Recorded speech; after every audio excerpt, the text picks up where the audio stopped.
You want to support Roland Martin Unfiltered? Be sure to join our Bring the Funk fan club. Every dollar that you give to us supports our daily digital show. There's only one daily digital show out here that keeps it black and keep it real. It's Roland Martin Unfiltered. Support the Roland Martin Unfiltered daily digital show by going to RolandMartinUnfiltered.com. You can make this possible. I have consistently tried to explain to all of you the importance of black media, trying to explain to you why we must stand firm when it comes to demanding the dollars to ensure that we are able to survive and thrive. Well, today, Wendell Pierce, the actor, who also owns the historic radio station in New Orleans, tweeted this out today that speaks to that very issue. He says, "Today we launch the Black-Owned Media Coalition at the New Orleans City Council. As an owner of Equity Media LLC, WBOK 1230 AM radio station, we join other coalition members, Data News Weekly, the New Orleans Tribune, and the Louisiana Weekly."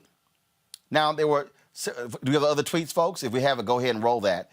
There were about 10 tweets that he actually posted of what these black media outlets wanted to do, and that is to challenge businesses in New Orleans that make their money from black people to actually reinvest in African Americans. Why is that important? Because what is the point of black folks spending our dollars, making other folks rich, and they in turn not reinvesting in the black community? Joining us right now is Wendell Pierce. He's, of course, part owner of Equity Media LLC. Wendell, glad to have you here. This was something that I had tweeted out a couple of weeks ago. Actually, didn't tweet it out. I posted it on my Instagram page. And there were a couple of items that I posted. One of them that I said was that folk in America have been able to monetize black culture except black people. All of these people out here who launch these media companies that are black targeted, but they're not black owned. But another point that I had made that people they thought I was playing, they thought I was joking, was when I said that, and this is what I posted. Go to my iPad. I said it's a trip to be a black-owned media company, and you demand fair share of advertising with the metrics to prove the reach, and folks want to say you're sticking them up. Nah. Y'all just not used to a black media CEO making it clear he won't accept crumbs. I'm coming in 2021. When I saw your tweet, that's exactly what that said. I agree with you wholeheartedly, Roland. We are exercising our right of self-determination. Too many companies in this country are becoming wealthy and have built their success on pulling dollars out of the black community, and at the same time, they don't do business with black media companies out of those same communities. And here in New Orleans, I decided with my partners at Equity Media, we own WBOK 1230 AM, which is a legacy radio station, talk radio station. and we joined with the other black media owners here to go to the city council, to the utilities committee, which regulates companies like Entergy, AT&T, the Sewage and Water Board here, Regional Transit Authority, companies that basically have the monopoly, the contracts to do business solely in the area without competition. But they aren't required to do any business in the black community. And New Orleans is 65% black, and that was unacceptable. What was the epiphany for us was a couple of weeks ago, Donald Rouse, who was the founder of Rouse's grocery store, had gone to Washington, D.C. and participated in the rally that led to the American insurrection. He came by request. He asked us to come on our radio station to apologize to the African-American community. He said that he didn't know he was in the middle of an insurrection. He didn't know what insurrection was about. He didn't feel as though he was complicit, and I explained to him that there was some complicity there. But what I realized was, in the 30-year history of Rouse's grocery store, one of the most successful businesses here in our region, he had never done any business with black media. That his success was built on the dollars from the African-American community, but he had done no business with African-American business owners. So we realized that that was the canary in the mine. That was the moment where we said we have to call all businesses, regulated and unregulated, in the New Orleans area to task and say that if you make a business decision that you don't do business with us, we can go to our constituents, our listeners, our subscribers and readers of our media and say, we're going to make a business decision about you and hold them accountable. Now, let's be clear. And decide not to work with them. He was coming to all of y'all. Yes. To apologize. So he knew y'all existed. So he reached out to black media for his apology tour, right. But he had not been spending money on the same black media. Absolutely. And that was unacceptable. This is a grocery store that thrives because of the community here. We're, as I said before, we're the majority in the city. So to thrive in New Orleans, you have to make sure that the majority in the city is buying your products, you know, taking part in your business, bringing you their revenue and their dollars. So his success was built on that. But he's not the only one. This is a pattern across the board when it comes to businesses here. We first saw it and we see it in the regulated companies. As I said before, our energy company here, Entergy, our Regional Transit Authority, AT&T, Cox Cable, all of these companies don't do business with black media, yet they thrive off it. Now, as you said before, Roland, in your tweet, and as you put out before, and as you said at the beginning of this segment, they will tell you we reach out to the black community, but they'll cite different media outlets. But we have to remember that those media outlets aren't owned by black folks. Those are large white conglomerates that are putting out black content, that are making money off of cultural appropriation, not appropriation, but just putting out our stuff, as you say. And they're making money off of it. But then they'll tell you that that's enough, that you should be thankful for that, and yet spend no dollars with us. Well, you can make that business decision. But if you choose to make that business decision, we're going to call you out. And so we put together the Black-Owned Media Coalition to say that when we identify those companies, we will let our constituents know so that they can take their revenue elsewhere, so that they cannot contribute to something that is successful for you, but not successful for us. The economic power that we have in our community, we have to use that and exercise our right of self-determination. And we believe in our coalition that the 21st century social justice movement is economic development. And that's what we're all about. For everybody who's watching, I need y'all to also understand this, because this happens all the time.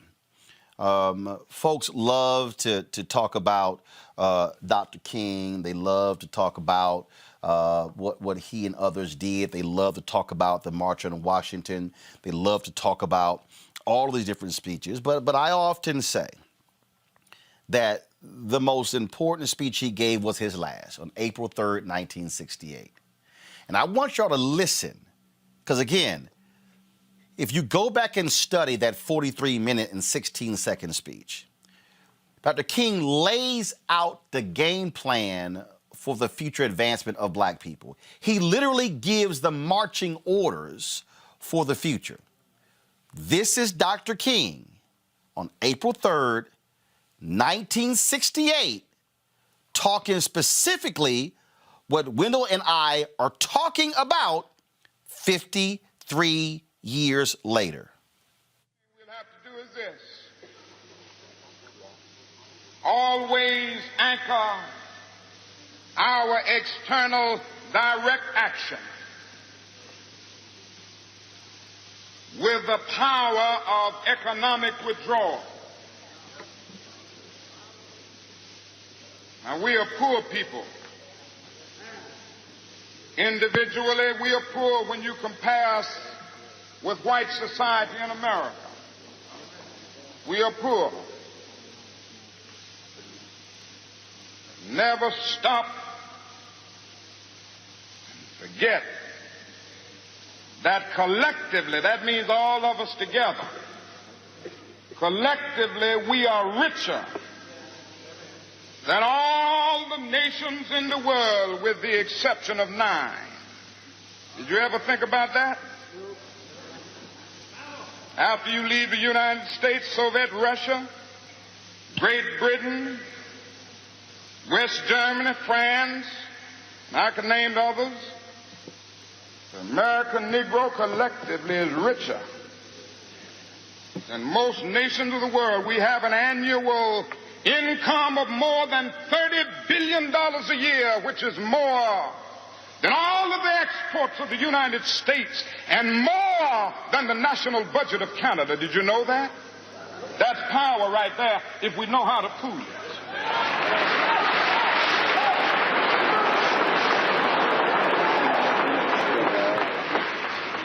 We don't have to argue with anybody. We don't have to curse and go around acting bad with our words.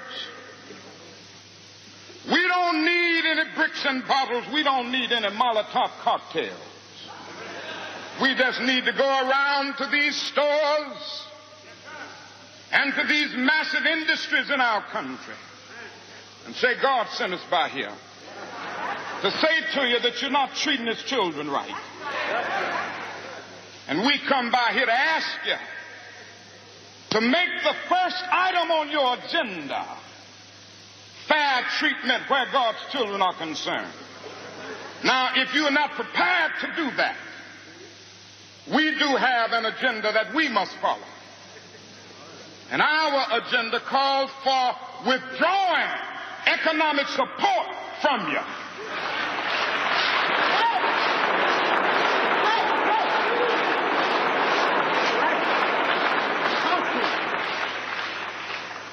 So as a result of this, we're asking you tonight to go out and tell your neighbors not to buy Coca-Cola in Memphis.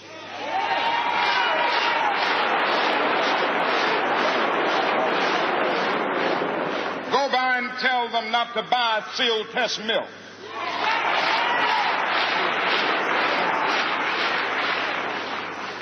Tell them not to buy what is all the bread, Wonder Bread. And what is other bread come to Jesse? Tell them not to buy hard bread.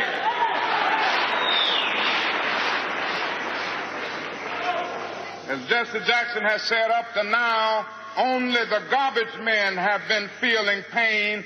Now we must kind of redistribute the pain.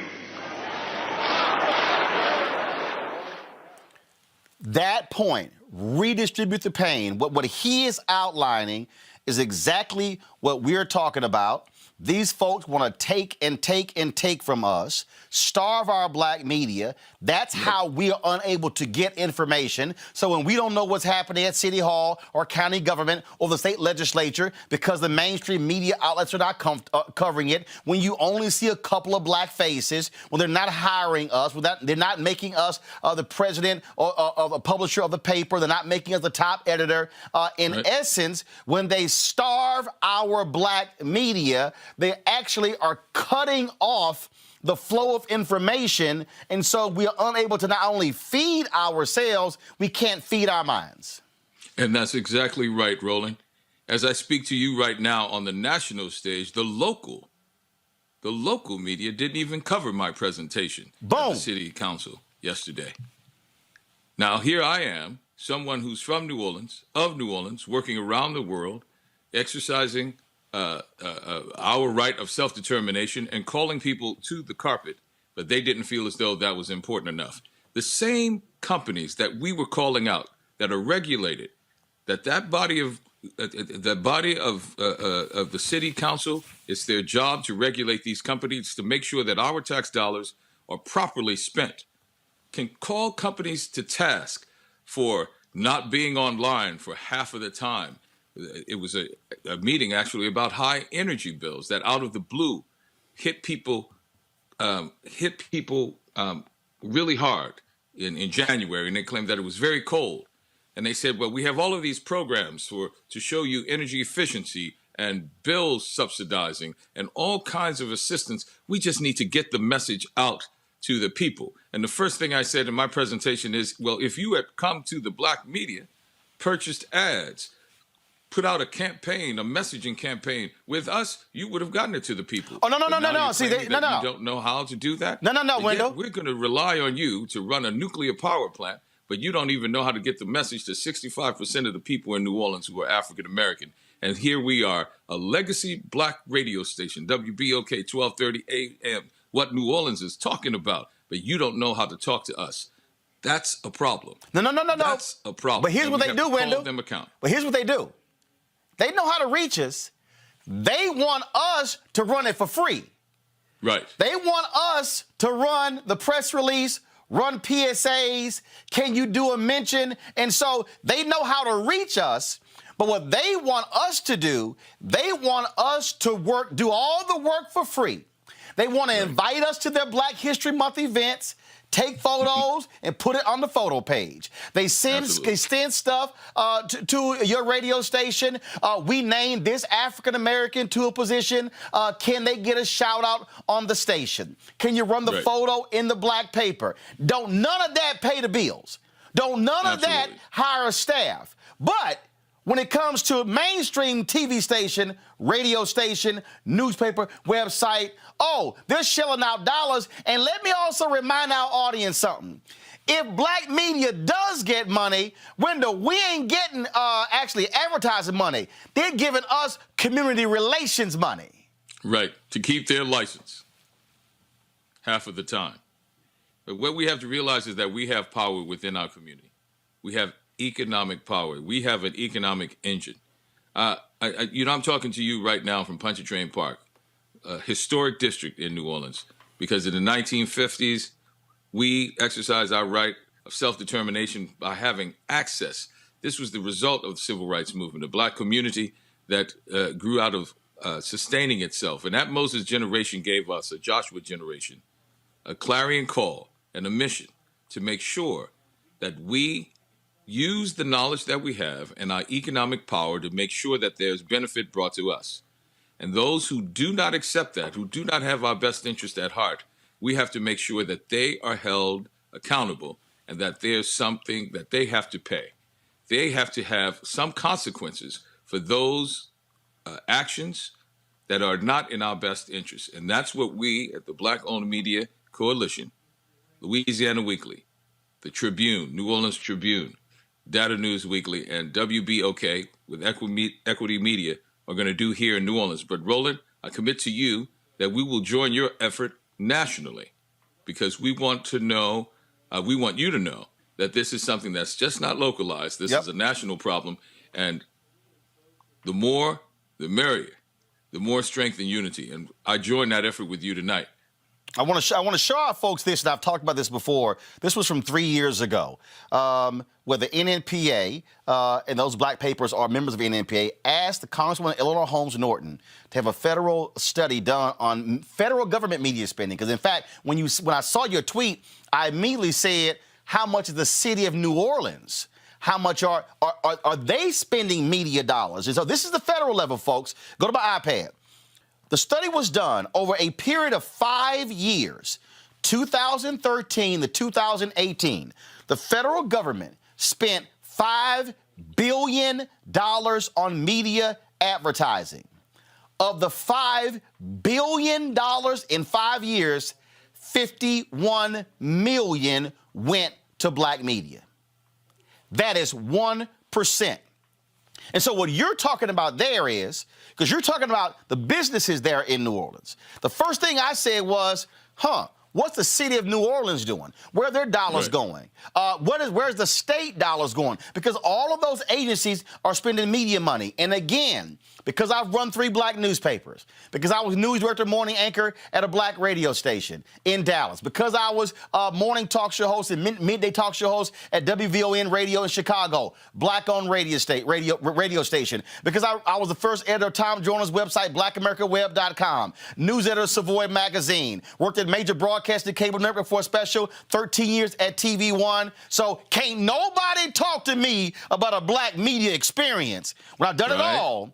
The fact of the matter is the government dollars also don't go to us. So we are taxpayers and we're not getting it back. And so then, Wendell, people then go, I guarantee they ask you, man, I can't hear your station. Can y'all get bigger? Well, hell, we can't afford to buy another tower or extend our reach, or actually we can't grow our circulation, because if we had more dollars, we could advertise more, put up billboards, put up all kinds of different stuff to grow audience. And so that's how they choke us. So we never are able to build capacity because they keep the dollars from us. And it's not a handout.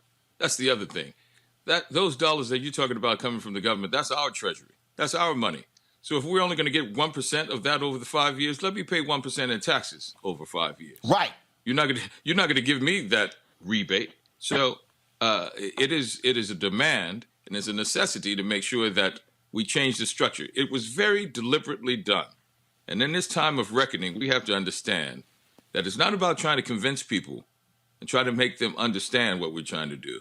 It's really being just as deliberate as they are to depress and exercise us out of participation in the economic flow, to be just as deliberate to put us in the flow.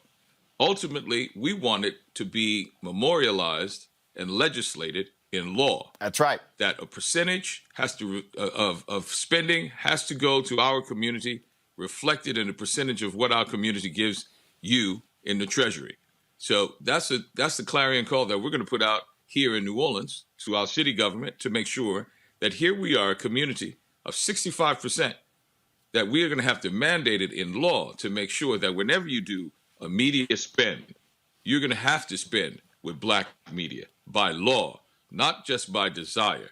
We're not just going to put people out and embarrass them or shame them to do business, because that's never worked before. Leave that to me as an actor to try to change somebody's hearts and minds. Let's change the law to make sure that we change business. I often talk on this show about Dr. King's book, Where Do We Go From Here, Chaos or Community? And I tell all of my people, I tell all of my folks to get a copy of that book. And it's interesting because I literally put this book in my bag today. I'm always reading it, always referencing it, but I chose to put it in my bag today. And actually, this is before I even saw your tweets. If anybody wants to understand that King speech, and if you want to understand how do we actually do what Wendell is talking about, what I'm talking about, you've got to read Martin Depp's book on Operation Breadbasket. The book is called Operation Breadbasket, An Untold Story of Civil Rights in Chicago, 1966-1971. Martin Depp, white pastor, was actually on the committee with Dr. King and Reverend Jackson. He was the one, he kept all the notes. And in this book, Wendell, he literally lays out their strategy. He lays out how they did it. He lays out how they were able to negotiate these MOUs. And he lays out, it was a 6-point plan. It was 6 steps. Now, for the folks who are listening, Reverend Leon Sullivan, if y'all don't know his name, Google him. Reverend Leon Sullivan, amazing brother. He did this in Philadelphia, told Dr. King about it. Then what he did was, Dr. King then said, come meet with SCLC to present to us. He presented to SCLC. King says, we're going to adopt it. That's how it became Breadbasket. These were the 6 steps. First, information gathering. 2, committee evaluation. 3, negotiation and education. 4, economic withdrawal. 5, agreement, covenant. 6, monitoring. Now, why am I saying that? The economic withdrawal was 4th. Wendell, part of the problem for a lot of black folks, we want to yell boycott first. You're not saying boycott first. What you're saying is there's a process to this. We're going to give you an opportunity to work with us, to provide resources. But if we reach a point where you're obstinate, like they were in Chicago, then they went to the pulpits and told folk, do not spend money with these stores. That's what caused them to get to agreement. So there's a process this is right here. They laid out, it's a process that we have to follow so it's orderly and proper, so we're educating our audience about why we're doing it and how they should respond. And that's exactly what we're doing here with the Black-Owned Media Coalition. We told them it's March 1st. Take this month of February to figure out why you're not doing it, how you can change it. Look within your internal protocol and find out what's preventing you from working with black media, and then try to rectify it. But come March 1st, we're going to be calling people out. And so you're exactly right. There's the protocol that Operation Breadbasket put out there. That's why I'm a supporter of the Poor People's March. These are all tools in which we'll be able to have a tangible impact in our community and exercise our right. This is my mantra of self-determination. We have it within our power economically as well as politically. Well, I certainly support what y'all do.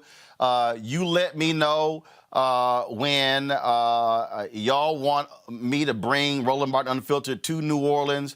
If there's sort of a drive-in rally, we did a lot of those in Georgia covering politics. If there's something, a socially distanced, something, whatever, we'll be happy to come there, live stream it, put it out there, because I am absolutely committed to this as well. I am pushing the Biden administration. I push Senator Chuck Schumer. I'm sitting here. I just hit Nancy Pelosi's office again, trying to get her on this show. Her staff is tripping. I'm going to let her know.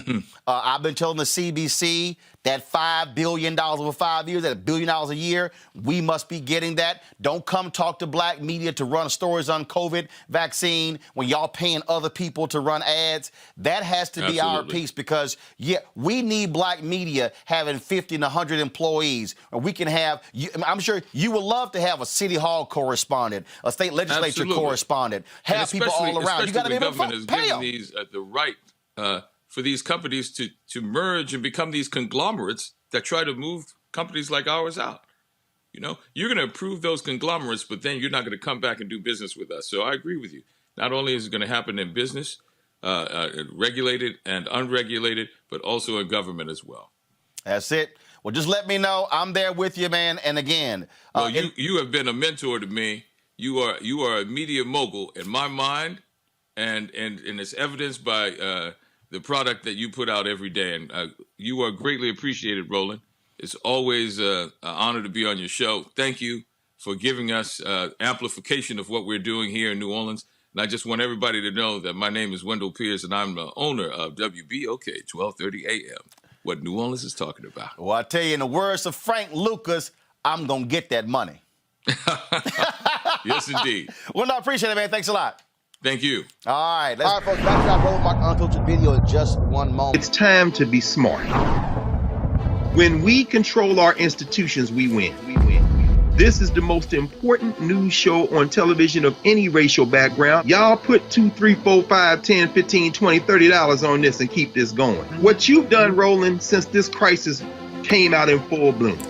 Anybody watching this, tell your friends. Go back and look at the last 2 weeks, especially of Roland Martin Unfiltered. I mean, hell, go back and look at the last 2 days. You've had sitting United States senators today, Klobuchar and Harris. Whatever you have that you can bring to Roland Martin Unfiltered to support it, please do, because this information may literally save your life.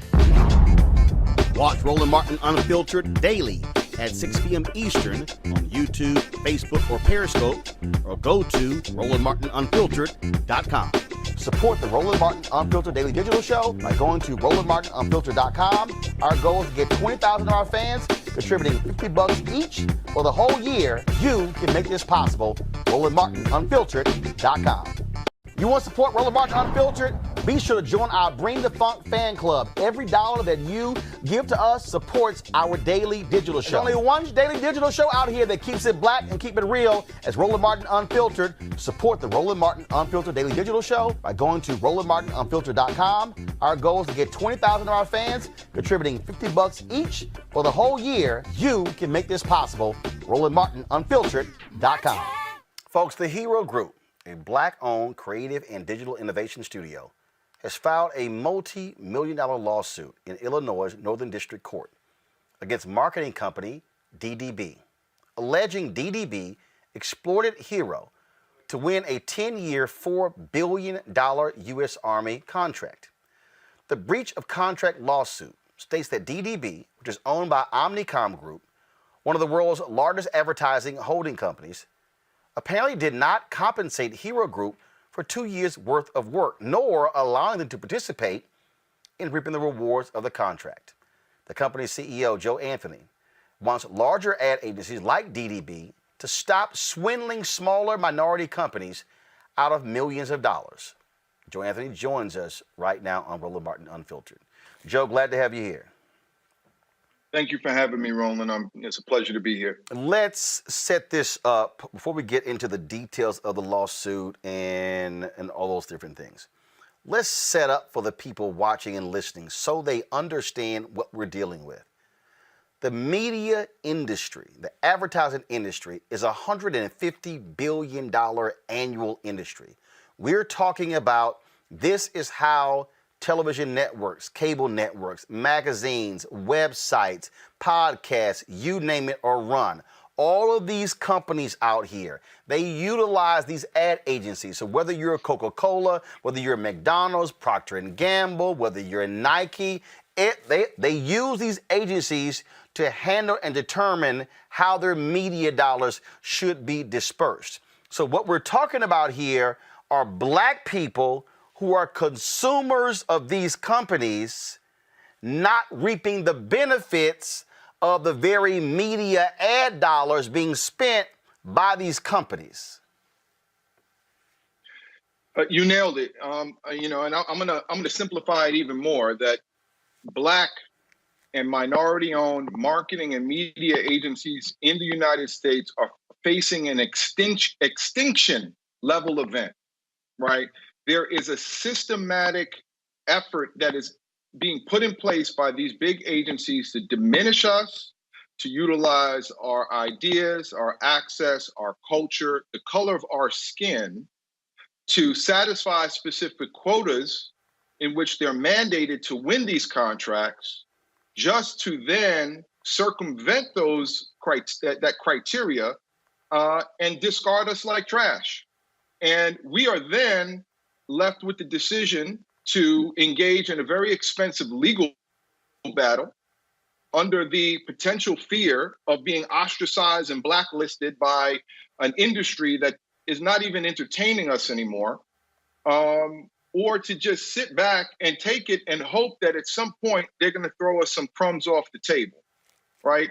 And this is resulting in a significant loss of revenue to Black-owned publishers, radio stations, digital media companies, to ad agencies like mine, who literally actually can add value to these campaigns in a way that can optimize, the marketing and recruiting strategies that institutions like the U.S. Army, so desperately need when it comes to trying to recruit men and women of color, right, who over-index in recruitment, but unfortunately we under-index in the amount of investment that's being made through these agencies who are bestowed with too much power to appropriate the funds to small businesses in a way that allows us to make a meaningful impact on the business and then be able to employ people of color and then reinvest in our communities in a way that creates jobs and builds wealth for these economic, and filling that economic inequality gap that we so need and everybody keeps talking about in Washington. But there's still a lot of these improprieties that are happening at the federal and at the prime contractor level with these big agencies that unfortunately are resulting in the money not trickling down to where it's supposed to be. So let me help the folks who are watching. This is what I have been telling y'all for the longest. I have been saying for more than a decade, I fear the extinction of black media. Why did I say that? Because if we're being frozen out of the advertising dollars, there is no business. What I said to people is that it's the game. Joe, perfect example. When we went after last year, Young and Rubicam control the media dollars for the U.S. Census. They had a process. We filled in the process, went to their portal, filled it out in April. Never heard from them. We get down to the last month and a half. I'm like, what the hell? I start putting their ass on blast. They then called the black ad agency, Carol H. Williams, saying, oh my God, what's going on? And she says, y'all never responded to him. Now, Carol H. Williams, they know who I am. Yeah. It helps that my wife's aunt is Carol H. Williams. But they knew me without that being the relationship. And so, Carol H. Williams would have ensured that Roland Martin Unfiltered receive advertising dollars for the census. Young and Rubicam, we don't know who the hell Roland Martin is. They didn't care. Congressman Stephen Horsford told me on this show that YNR told him, we are not going to spend any money with any newspaper with a circulation 50,000 or less. Right there, you have eliminated 99% of all black newspapers in America. So for the people at home, they have to understand, you're spending your dollars as a consumer. The media dollars are not coming back to media companies. And so then people, Joe, ask, well, Roland, why can't you have reporters going here? Why can't you afford this? Why can't you afford to be able to send folks on Air Force One with the president? Easy. Because if we do not have the media advertising dollars, we cannot build capacity. Capacity means staff. Capacity means bigger studios. Capacity means a larger company and employing more people. The writing's on the wall. And, you know, all you have to do is look around, you know, and see our media platforms that we've patronized and have been part of our lives for generations continue to go out of business and deteriorate. Right now, there's probably a handful of Black-owned media publications that are still in business, struggling to stay alive. These big media buying agencies, they don't understand what local and community journalism means. It's too much of a headache for them to engage each individual publisher and execute a insertion order versus just pressing one button with a national newspaper and being able to so-called get the same reach. But what they're not getting is that community impact, the penetration, the authenticity, the trust that comes from local media. In exchange, they don't want to do the work. And then they're not even bestowing companies like Carol H. Williams with the ability to subsidize their apathy or their desire not to do the work, right? So how do you want it? Okay, you want to reach this community. You don't want to spend money with the media partners that actually have the equity and the access. And then you don't want to empower agencies that will do the heavy lifting for you if you don't want to do the work. And so, you know, I'm amazed by this, where it's like, what do you want us to do? How can we then, to your point, reinvest in our business to get this scale that then qualifies at the level where it warrants your attention? And so let's talk about what happened with you.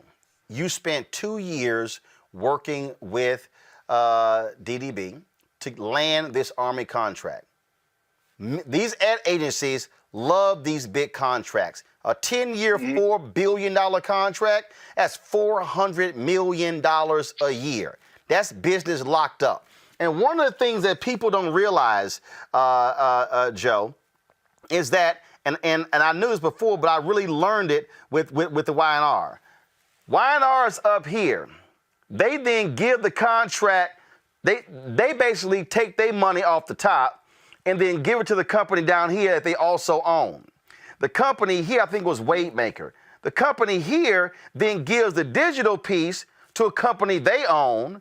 They give the broadcast piece to a company they own, and they give the print piece to a company they own. So hell, they getting 3 bites at the same apple.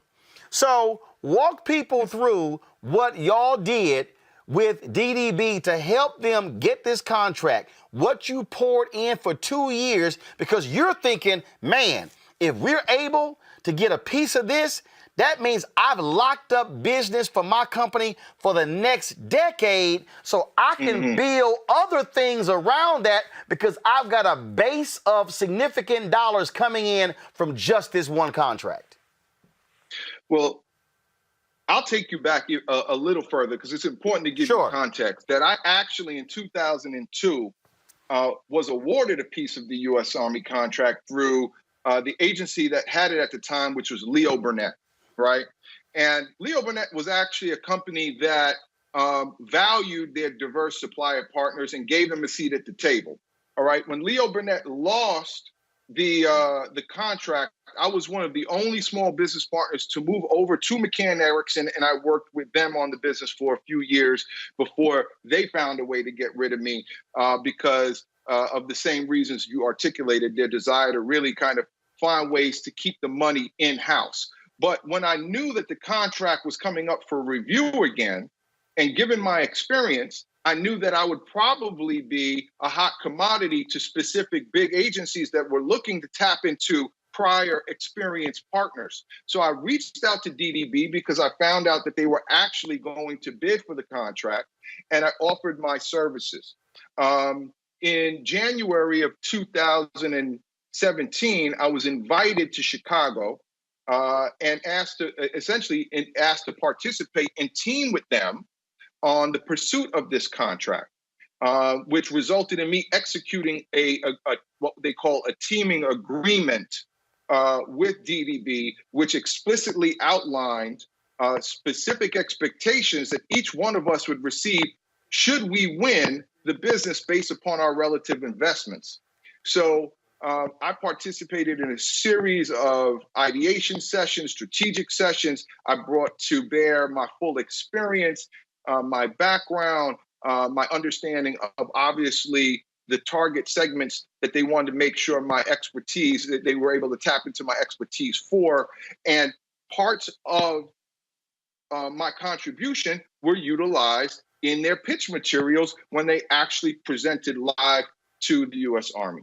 Now, because this was such a highly contested account, it took almost 2 years for the business to be awarded. So throughout that time, I continued to provide counsel and insight and my overarching expertise and understanding of the Army culture and some of the political aspects that govern these contracts to make them feel or educate them more on the process, right? So basically, for people to understand, you are a secret weapon. Well, not secret, but you are a secret weapon for DDB. You're the guy with so much insight. They're sitting here like, man, but like they're tapping into your deep knowledge on this contract and how to land it. And so that's like if you're a prosecutor, you get a star witness. You're like, yo, case closed. Yeah, well, yeah, exactly. I mean, that's why we've gone ahead and filed the suit, because we feel that very confident that any judge that looks at this is going to realize it's the typical bait and switch, right? Let's bring in the small guy. Let's milk him for his insights. Let's promise him the world. And then once we get it, let's pull the rug out from underneath them and find a way to get him out the door. So you have emails, text messages, correspondence. This is 2 years.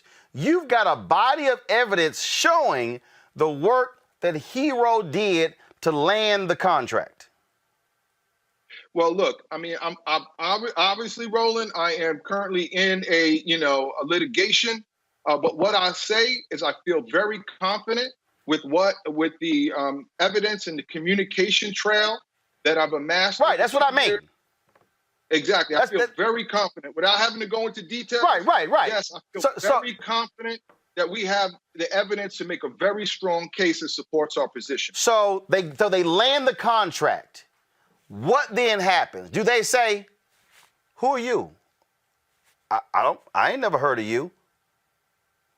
Well, you know, it seemed as if that initially they were going through some onboarding issues and were trying to ask me to be patient as they were trying to sort everything out. And that the Army had decided to move to Chicago. And with that move, they were understaffed. And as a result, things were slowing down, right? So they asked me to be patient. But given that whole time, they were still hiring hundreds of people, right? So they were hiring. And again, I want you to hold it right there. For the people who are watching and listening, I need y'all to understand. I need y'all to understand what Joe just said. He said they were hiring hundreds of people. What happens is when they land major contracts like this, they got to have people service the contracts. So they got to bring all these people in. They were doing what you were also planning to do. Hire people to service the deal. So again, now continue. So I mean, I was then inquiring, well, look, I mean, we are obviously trying to do the same thing and staff up in order to be prepared for when these work orders come down and the services that we had agreed that I would be providing would come into play. I was asking to be onboarded. I was asking to be orientated, to be integrated into the process. When were we going to meet as a collective group? And I just continued to, just receive various stall tactics of being told to just be patient and wait. And then I asked for my contract because we were supposed to get a subcontract agreement. And by the time I finally got that subcontract agreement, which was about, 7 months, 6-7 months after the business was awarded, after, significant inquiries on my behalf to try and get that, it was stripped of any specificity that we had agreed upon and that was contained in our original agreement that more clearly defined the roles that we would play and what I was working for. Because think about it, Roland, if you're going to go into a situation and agree to partner with somebody, right, at your own potential peril and risk, making your own investments. I'm flying out to Chicago on my own. I'm investing my own time and materials into the intellectual property that ultimately gets presented to the Army. Then I want to do so knowing what my piece of the pie will be should we win, right? And so I'm not going to go into there without and make all those investments without some kind of understanding as to what I'm going to get out the deal should we be victorious. Now, what they tried to do is present me now with a contract that stripped away all of that detail and essentially said, guess what?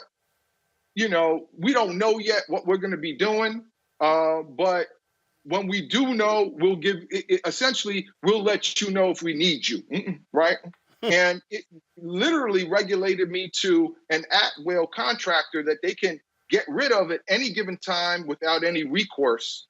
And it just started to, really make me suspicious. And when I questioned it, that's when I started to get blacklisted or the communication started to slow down and the temperament started to change and people's, attitude towards me started to change. And, and what I've noticed is if you stand up for yourself, right, it's almost a death sentence because you're then seen as a potential troublemaker. Now, I'm not putting words in anyone's mouth, but I'm just saying your action speaks volume. Joe, right? Joe, let's be real clear. And see, again, I wish these people, people always run their mouths, don't understand that, look, I've been in media since I was 14 years old. So all the stuff you're talking about, I've literally been experiencing at every black newspaper, magazine, website, network, radio, you name it. This is not anything that's new, but what you're doing is exposing it and laying it out. What people have to understand, for instance, when we went public, when I blasted Y&R over the census, when I was demanding fair share from the Biden campaign, Ossoff, Warnock, and others, People, oh, Roland's sticking people up. Oh, Roland's being loud. Well, if you're not doing this thing the right way, if you're not honoring my metrics, which don't lie, and you're giving me short shrift, you leave me no option but to light your ass up. And so the reality is, we've never gotten anything the right way. Frederick Douglass said, agitate, agitate, agitate. I keep saying, show me where we have not had to fight for something. We've always had to fight for something.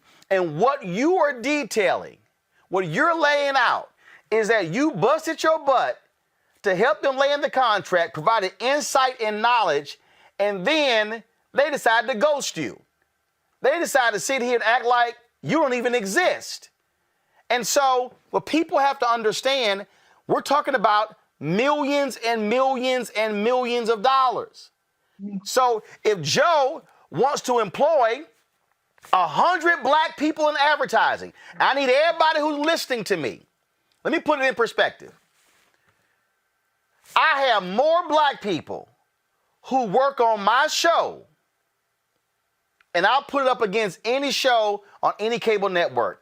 I bet you I got more black people working on my show than any single show at CNN, MSNBC, and Fox News. That's what happens when we have the ability to compete for dollars. We can provide opportunities for folks who will be disenfranchised and bring them into the pipeline, which allows for them to be able to go flourish and go elsewhere. But if you freeze us out of the money, we can't hire nobody.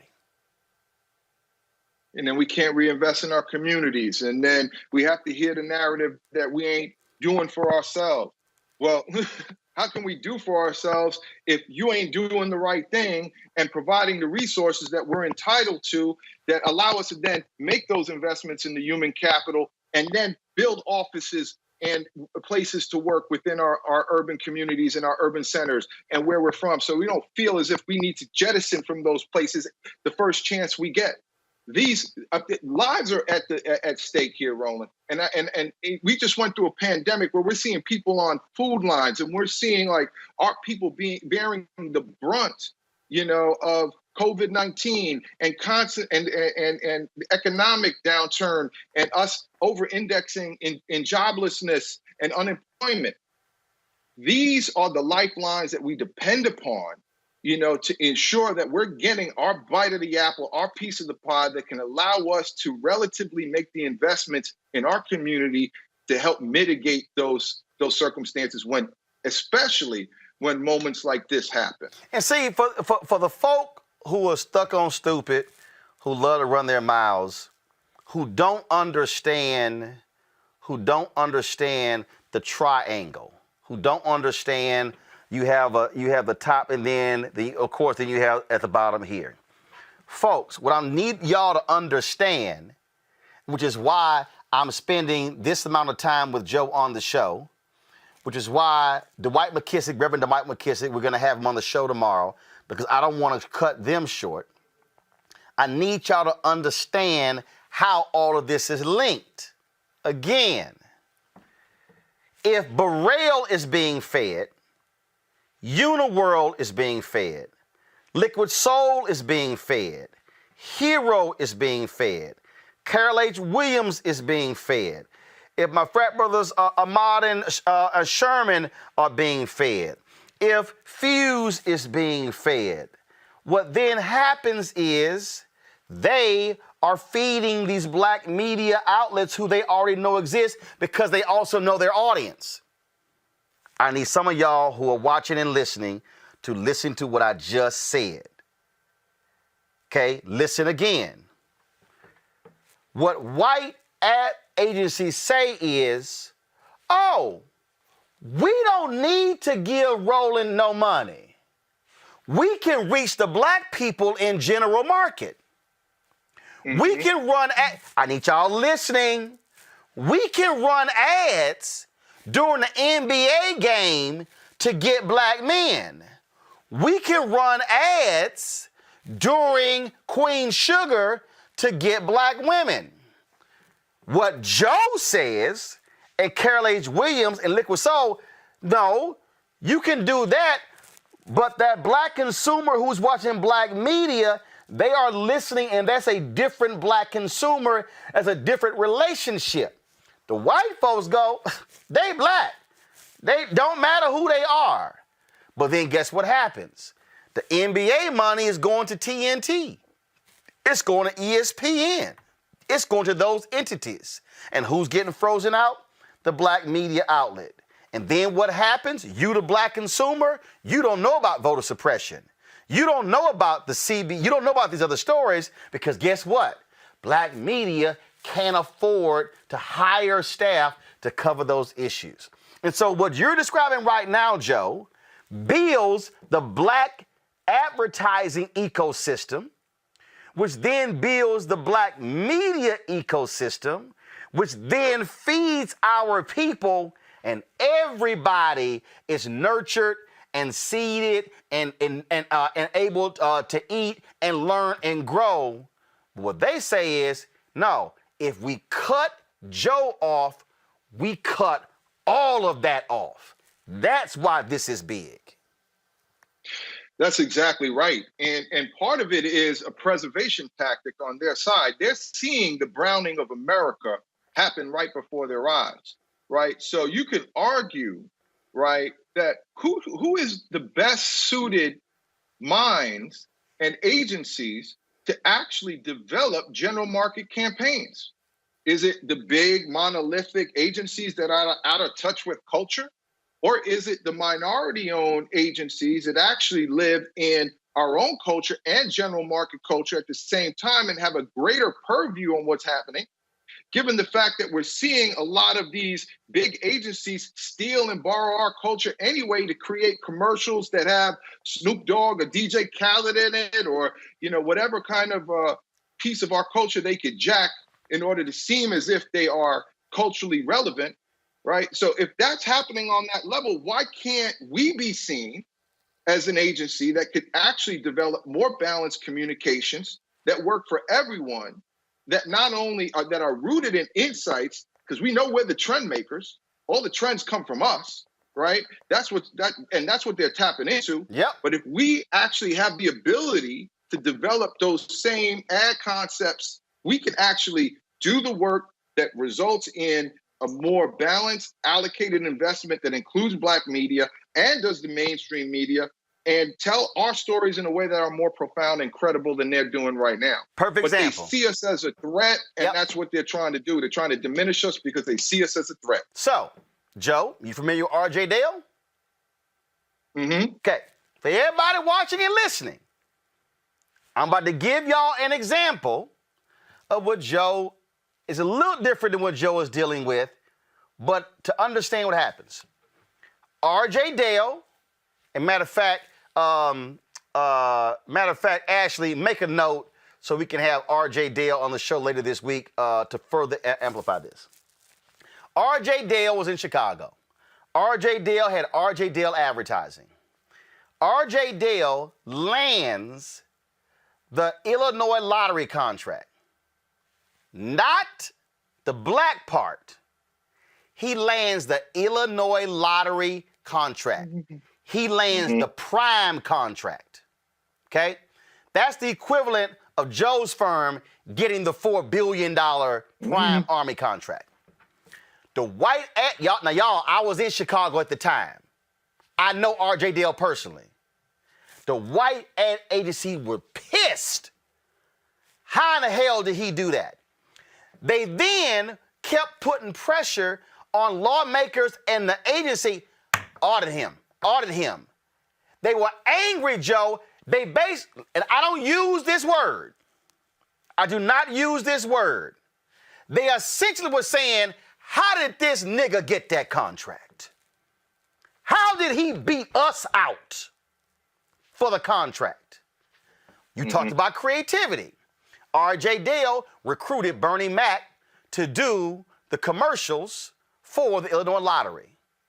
Sales go through the roof. They hounded Dale. They pounded on him, and they pounded until he lost the contract. Because they said, how dare this nigga get this main contract? And folks need to understand what we're dealing with. They do not want us getting the prime contract. They don't want us getting the subcontract. They want us begging and scrapping and fighting other black agencies and Latino agencies for the 4 or 5 crumbs. That is what you are having to deal with, Joe. 100%. And, you know, that was one story that I think if you are a black agency owner or you have aspirations of getting in this industry and you see and you hear stories like RJ's, they give you hope and pause at the same time. They validate what our potential is, but at the same time, at what cost, right? And so as a result, a lot of people are staying quiet or shying away from taking on greater opportunities or opportunities that have bigger upside that actually could be disruptive to the and paradigm shifts in this actual industry that has been so segmented, where if you come into this industry, you're told specifically, this is what you are supposed to do. You cannot operate in this capacity, right? You are here to work in this little lane that's becoming decreasingly smaller and smaller and smaller over time. And despite the fact that you're seeing them start to tell our stories and infringe upon our culture in a way to seem cool, relevant, and on trend, we still have to contend with just focusing on creating campaigns during Black History Month or activating during Essence. And the reality is there's only so many brands that are spending the type of money to be able to really develop more holistic campaigns, right? Because their general market agencies are telling them, we got that. You don't even have to spend that money with the Black agency to reach this market, to your earlier point, because we can get them through ESPN and Instagram. So for the people, so for the people who are watching who don't quite understand, they're like, what's his Lottie contract? This is a story from the Chicago Reader.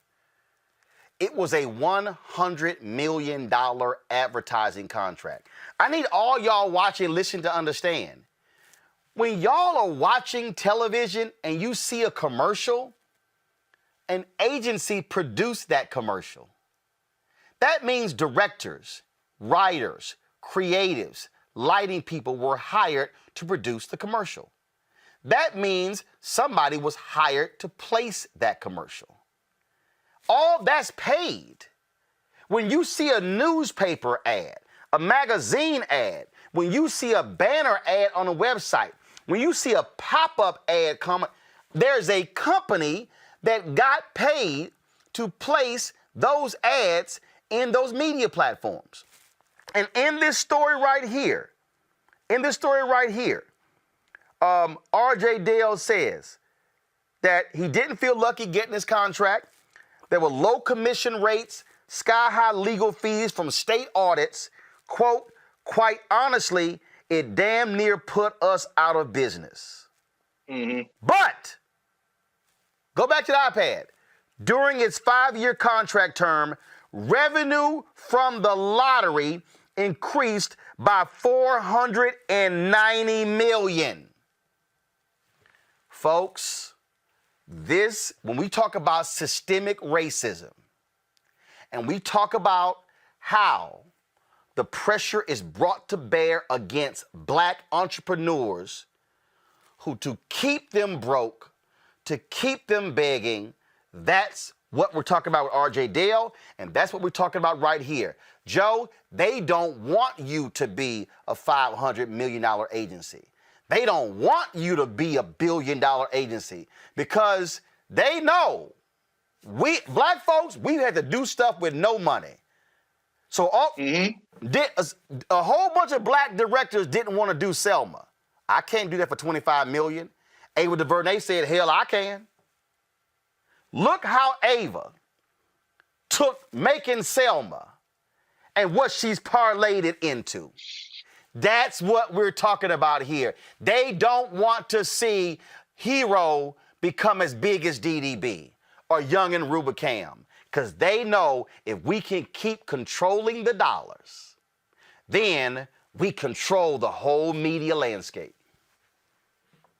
And that's why we need legislative change at the federal level, right? Because what's happening right now, especially with government contracts, look, we need a reckoning to happen within this industry overall, and we need brands to take greater stock of themselves and their supplier and procurement practices. They cannot just say when they have a review, let's just invite white big agencies. They have to open it up, right? And we have to hold them accountable as well. So hold on right there.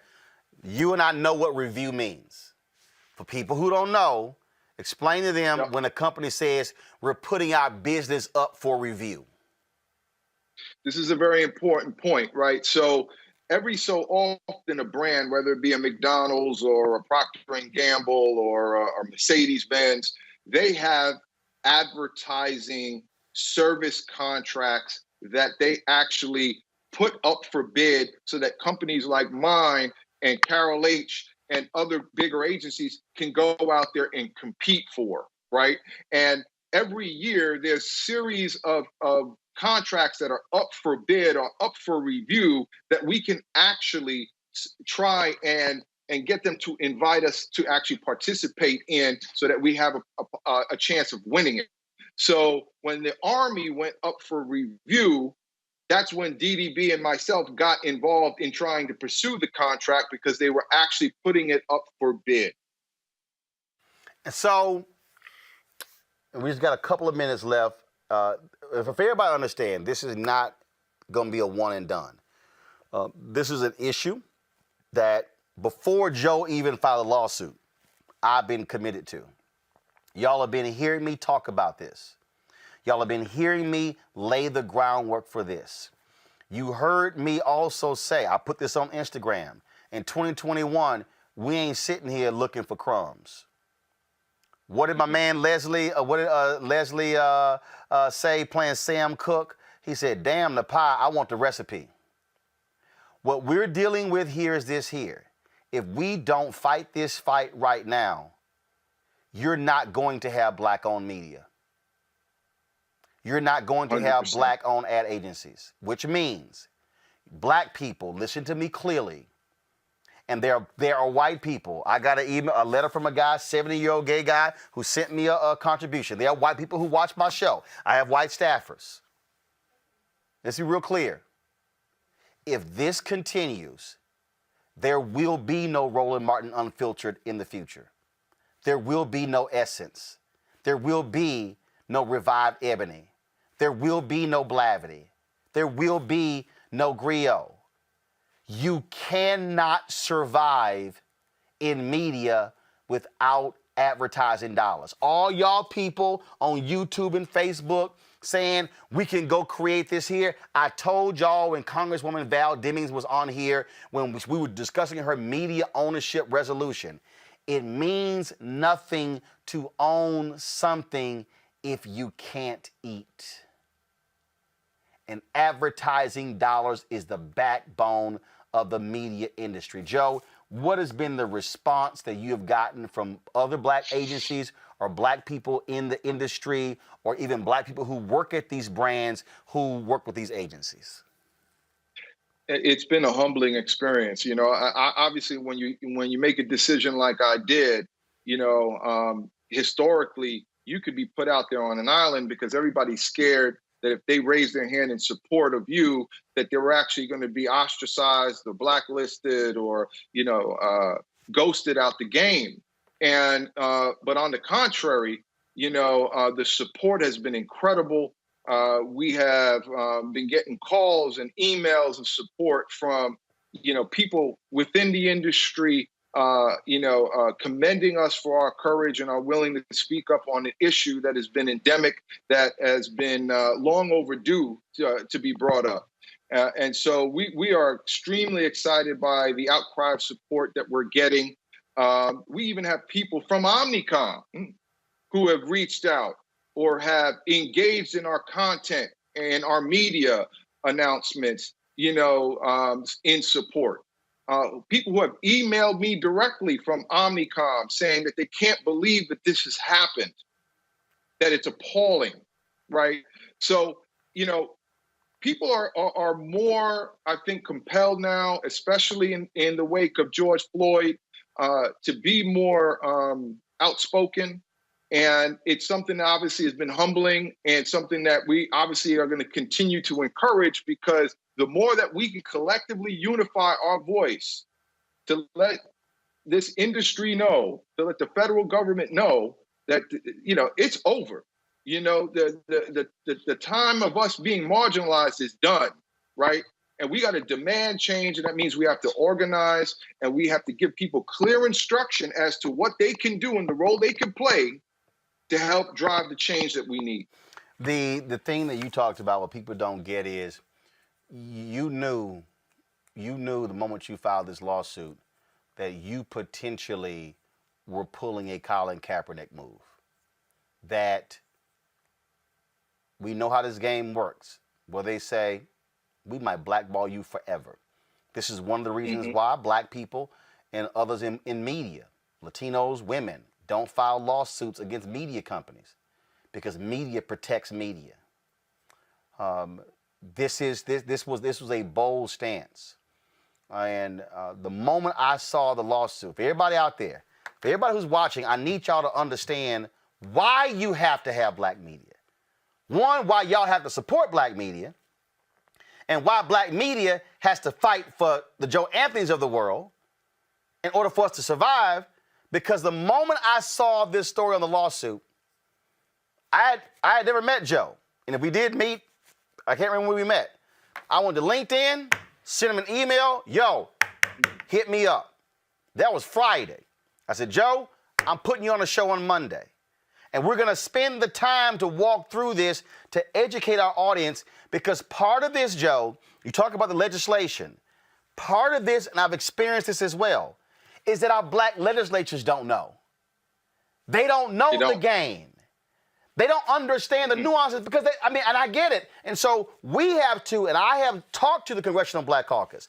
I did this with the Illinois Black Caucus. I did this when I was in Texas with the Texas Black Caucus. Every place where I lived and worked, to say, y'all, the reason y'all don't see black press outside of the House and the Senate chambers or the state legislature, because we can't afford to send a staffer, because we're not getting advertising dollars. And here's the thing, Joe, you're talking about a government contract. This isn't a private business or a publicly traded company. This is, listen to me, everybody watching, listening. We are discussing $4 billion of taxpayer money. And I go back to the General Accounting Office review that Congresswoman Eleanor Holmes Norton had done in 2018 at the behest of NNPA. 2018, the federal government spent $5 billion over 5 years, and only $51 million went to black media. So everybody listening, when DDB cuts out Joe Anthony and Hero, $400 million a year for them, $4 billion over 10 years. Then they cut out Joe. Joe firm doesn't grow. He can't drop money to black media. That's your money. This is taxpayer money that black people are not benefiting from. Joe, final comment. And I can't. Yeah, and I can't hire your daughters. I can't hire your sons. I can't create career trajectories to develop the next Roland Martins or the next Joe Anthonys or the next leader in the black communications and marketing industry. So this is not just about right now, it's about our future, right? And this issue is not just unique to the advertising and media industry. It's pervasive in every segment of spending that the government outputs. The $1 trillion infrastructure bill that's about to be passed, we need our piece of that. You know, the $500 billion that is given to Boeing to build jets, we need our piece of that. The $5 billion that was paid to Pfizer and Moderna to buy vaccines directly for them, we need our piece of that. So essentially what's happening right now is because these legislators don't know, it's going unchecked. And as a result, billions of dollars of money that's supposed to go into the Black and brown community, right, to create businesses that ultimately create jobs, wealth, and can be redistributed to other businesses, specifically, in this case, Black media, all of that stuff is going by the wayside. What does that mean? We still got to continue to struggle to find our place, despite the fact we continue to see these individuals exploit our culture, leverage our ideas, our creativity to go and win awards and make billions of dollars. It has to stop, and everyone has to stand up and play their part. Folks, this is why this show matters. Black-owned media matters. Black-owned ad agencies matter. This is why when I ask y'all to support this show, a lot of y'all watch us on YouTube and Facebook for free.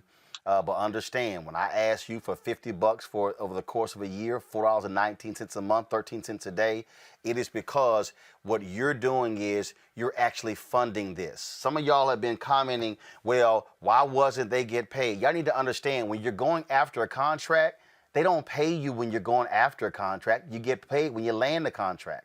It's called making an investment. Same thing. When I'm going after an advertising client, nobody's paying me to travel somewhere to pitch, paying me to put the materials together. My investment is in trying to land that contract. And so that's what Joe's company was doing. That's what we do as well. And so when I'm asking folks to join our Bring the Funk fan club, it is to provide us with the capital for us to go out here and wage war and fight for folks like Joe. Because we're going to take this segment and we're going to push this thing out on all social media platforms to inform our people. Let me be real clear, and there's no disrespect to anybody black at the other networks. Don Lemon not going to talk to Joe for 45 minutes. Joanne Reed not going to have Joe on for 45 minutes. Lawrence O'Donnell not going to do it. Harris Faulkner and Fox not going to do it. Charles Payne and Fox Business not going to do it. We have got to have our own platforms where, like the first black newspaper Freedom Journal said on March 16, 1827, we wish to plead our own cause. Too long have others spoken for us. Joe, we appreciate it. Keep us abreast of what's going on. We're going to keep pushing this thing. And let us know what you want our audience to do. What, from a public pressure standpoint, do we need to be tagging DDB on Twitter and tagging DDB on Instagram and Facebook? If so, we game. Absolutely. I mean, everyone's got to play their part right now, like you said. And DDB, the U.S. Army, all of them should be hashtag and tagged on a respective post that really communicates your sentiment and how you feel about the matter. Again, this is your money, y'all. You know, it's not just money that's coming to me. It's money that comes through me and then gets reinvested in the community. So we need to take a community stance and utilize our voices and our platforms. So, you know, please use your Twitter, contact your local congressman, apprise them of the situation, how you feel, speak to your local recruiters, you know, and everyone else in your community, you know, that is connected to this, and let them know how you feel. So absolutely, Roland. All right, Joe Anthony, I appreciate it, brother. We're definitely going to have you back, and we'll stay on top of this story. All right, folks, back to our Roland Martin Unfiltered video in just one moment. It's time to be smart. When we control our institutions, we win. This is the most important news show on television of any racial background. Y'all put $2, $3, $4, $5, $10, $15, $20, $30 on this and keep this going. What you've done, Roland, since this crisis came out in full bloom. Anybody watching this, tell your friends. Go back and look at the last 2 weeks, especially of Roland Martin Unfiltered. I mean, hell, go back and look at the last 2 days. You've had sitting United States senators today, Klobuchar and Harris. Whatever you have that you can bring to Roland Martin Unfiltered to support it, please do, because this information may literally save your life. Watch Roland Martin Unfiltered daily at 6 p.m. Eastern on YouTube, Facebook, or Periscope, or go to RolandMartinUnfiltered.com. Support the Roland Martin Unfiltered Daily Digital Show by going to RolandMartinUnfiltered.com. Our goal is to get 20,000 of our fans contributing $50 each for the whole year. You can make this possible. RolandMartinUnfiltered.com. You want to support Roland Martin Unfiltered? Be sure to join our Bring the Funk fan club. Every dollar that you give to us supports our daily digital show. There's only one daily digital show out here that keeps it black and keep it real. As Roland Martin Unfiltered. Support the Roland Martin Unfiltered daily digital show by going to RolandMartinUnfiltered.com. You can make this possible. One of the things that we also talk about on this show, we talk about money, and we talk about, again, the importance of money. Yesterday, President Joe Biden unveiled one of his executive orders dealt with the issue dealing with racial equity. And we talk about racial equity. We got to do what we're talking about, money. Susan Rice also spoke about that in terms of mandating all of the federal agencies be focused on that very issue of equity, putting that at the forefront. Now, I've told you all about this, and I just want to give you all, again, how we're going to start breaking this thing down. One of the things that we're going to do here on Roland Martin Unfiltered, we're going to be looking at this issue of equity from multiple departments and showing you where your tax dollars are going. Now, the other day, I had a 45-minute conversation with Joe Anthony, who is suing DDB over him helping them get a $4 billion contract with the U.S. Army. A 10-year contract, $4 billion. It's $400 million a year. Now, I told you the amount of money that the federal government spends every single year when it comes to media advertising and how we are locked out. Well, when I was talking to Joe, I referenced a 2018 report that was commissioned by Congresswoman Eleanor Holmes Norton by the Government Accountability Office. The NNPA, the National Newspaper Publishers Association, and the Black Press of America, asked her to put this together so they can have a real accounting of how much federal money, your tax dollars, are being spent and where is it going.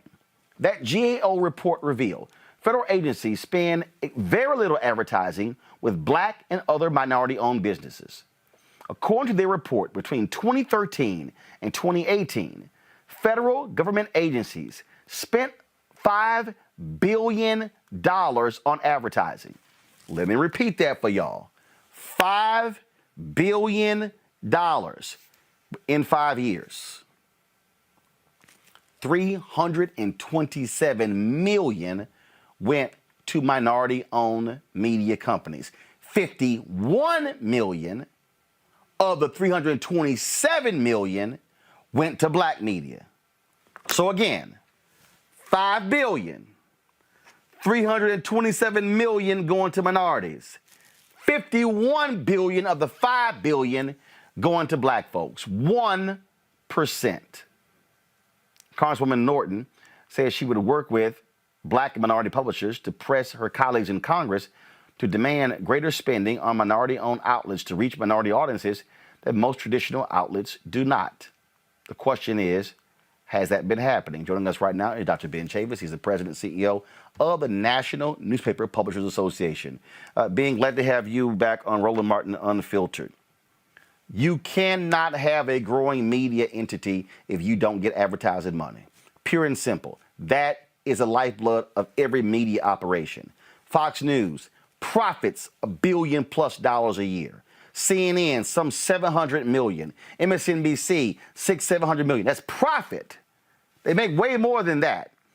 But the reality is, when you start talking about black media, it ain't even close to that because we've been frozen out. This GAO report was important. What has happened in the last 2 years with us starting just now in 2021? Thank you, Roland. This is a very important issue for all black-owned media. And certainly, it's a good thing that President Biden now has put as a priority the question of equity. And once he signs these executive orders, which he has, the question now is, how are these executive orders to be implemented? Who's going to ride herd? I understand that Ambassador Susan Rice has been given a responsibility to have interagency oversight. The federal government in 2021 is still the largest single advertiser, over $1 billion. And a lot of that money does not go to black-owned media. So what needs to happen is there needs to be further legislation. Eleanor Holmes Norton's bill was the start to get the study done. Now, after the study has been done, which we always knew these inequities were there, Roland, your last segment was about white tourism. Well, look, white supremacy has also been in government spending. The denial of black-owned media to be in the advertising budgets keeps our media houses almost in a form of neo-slavery, oppression. And so that needs to be overcome. So I think that while we have a new administration, the Biden-Harris administration, black media now, we must press this course. Because if there's ever a time that we need to get equity, and equity goes beyond equality. Equity is a financial term that means that there will be equal sharing, equitable sharing in the distribution of resources. And right now, there's a long history of the inequities, the long history of the denial of black-owned businesses, in this case, black media business, from getting into the federal budgets of all the agencies. Yeah, if we had fairness, you know, we are almost 14, 15% of the population. Rather than 1%, if we got 15% of federal dollars spending on black media, it would make a difference, a life-supporting difference and sustainability difference for all black-owned media in America. Well, hell, if black media got just 10% of the $1 billion annually, you're talking about going from a total of 51 million. First of all, 50. Remember, that's 50. To everybody understand, that's 51 million out of the 5 billion, which really means that broke down to about 10 million a year. So you're talking about if you go from 10 million a year to 100 million a year, that's significant. And that's just 10%. But Ben, the thing here that I want to know is that was dropped in 2018. What happened in 2019, 2020? Was there any improvement? Did you see any improvement? No, we did not see an improvement. In fact, during the Trump administration, there was a denial of what Congress Eleanor Holmes Norton's bill exposed. And so now we have to go back and repress this course now that we have a change in administration. I think the OMB, the Department of Treasury, the Department of Commerce, all these things have to be readdressed, and we got to keep the pressure on. I think everybody is celebrating the new administration, but our celebration now must be translated into concrete, equitable distribution of resources. And again, we're not asking for charity, Roland. This is business. This is one-on-one business. No. Let's be clear. This is taxpayer money.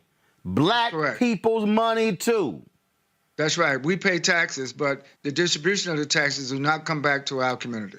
Plus, spending. African Americans spend over $1 trillion in the American economy every year, but very little of that money is turned back into our communities. But I think also what we have to do is this is actually a multi-level approach, which is what I was talking to Joe Anthony about the other night.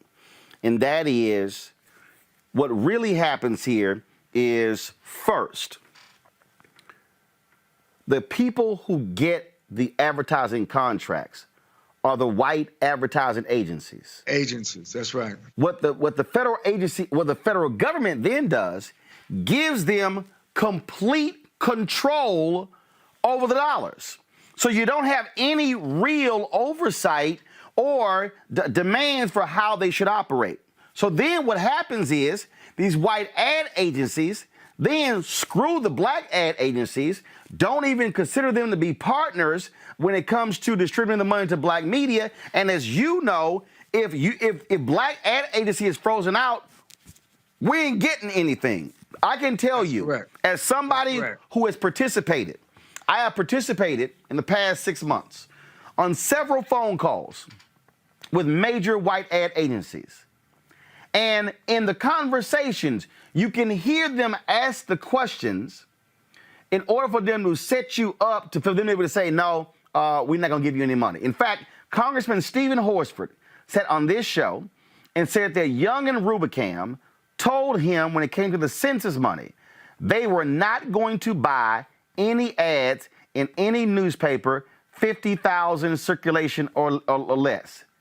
Ben, that's 98% of black newspapers in America. Exactly. Well, again, it's institutionalized racism. I mean, put it like you said, Roland. It's institutionalized white supremacy racism. It's institutionalized white supremacy inequities. And so President Biden and Vice President Harris, they're going to be challenged, not only by these white supremacists that are going crazy in the street level, but white supremacy is also in public policy making. White supremacy is also in the regulatory agencies. And these advertising agencies that you mentioned, why do they keep getting all of the federal contracts? And that needs to be looked at, because these ad agencies are a fundamental part of the problem. And so, again, I need for the people at home, because one of the reasons why I'm purposely doing this, I'm going to bring my panel in just a second, and they have questions for you as well, Ben. I'm trying to walk our people through this because I think a big part of this is that our folk don't know. And when I say our folks, I don't just mean the people who are watching. I'm telling you right now, city council members don't know this. County commissioners, state legislators, our CBC members don't know. They go out and they fight for the additional money to be placed in the budgets, but then don't understand what happens once the money is allocated and then how they freeze us out. They don't understand how what some of these white ad agencies will do is go out, hire them 2 Negroes, I'm saying that for a reason, give them a $60,000 or $70,000 consulting contract. Those 2 Negroes are happy, they got them a consulting contract without realizing that they really are screwing the black ad agency out of $30, $40, $50, $60 million. So you took $70 million, you took $70,000 or $100,000 or $200,000 for a consulting contract when, dumbass, you could have got $50 million. Because if you do the numbers, let's take the U.S. Census.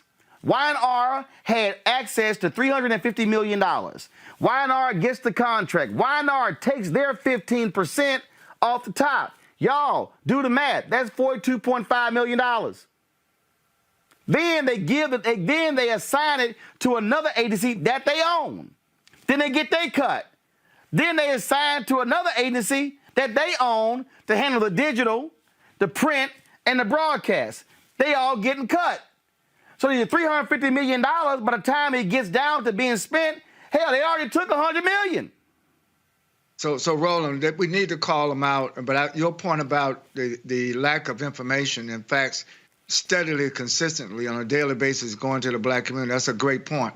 What I think we should work together, Roland, we need to come out with an equity report card on all the ad agencies, on all the federal agencies, anybody dealing with advertising dollars in the government sector, not on the federal level, state level, municipal level, and county levels. I'm telling you, African-American owned businesses, particularly black-owned media businesses, are being robbed every day because of these inequities. So, again, for everybody who's watching at home, I'm trying to connect the dots here so people understand what we are dealing with. And what we're dealing with right now is how the system is set up. And then what they then do is they then begin to look into the loopholes, then how to freeze people out. I have called for the Congressional Black Caucus to demand an audit of Young and Rubicam to know where every single media dollar went to go for the United States Census. Every single dollar. And I don't want groupings. I don't want groupings of this is how much minority media got. No. I want to know specifically, here were the media outlets. I want to see who got the most to who got the least. And then I want to see who they identify as black-owned media. Because again, to me, the audit needs to be black. It needs to be minority media. It needs to be black-targeted media, then black-owned media, in order to get a real assessment. And again, don't put MWBE. Don't put white women in this. To me, in order for you to do it right, you got to break the numbers down. And I've been in contact with the Congressional Black Caucus about this because, again, we got to fight the main advertising agencies. But there is no way in hell government agencies should be practicing racism, what you're seeing in private industry. And so that means targeting the federal government, targeting these state governments, these county governments, these city governments, going after each one. And then there should be congressional hearings on Capitol Hill of these ad agencies and how they are screwing over black media. Absolutely. If there's ever was a strategic time to do what you just said, Roland Martin, it is now. We need to do it now. We don't need to be reactive. We need to be proactive. And we need to, as we say in North Carolina, we need to pull the sheets off these people.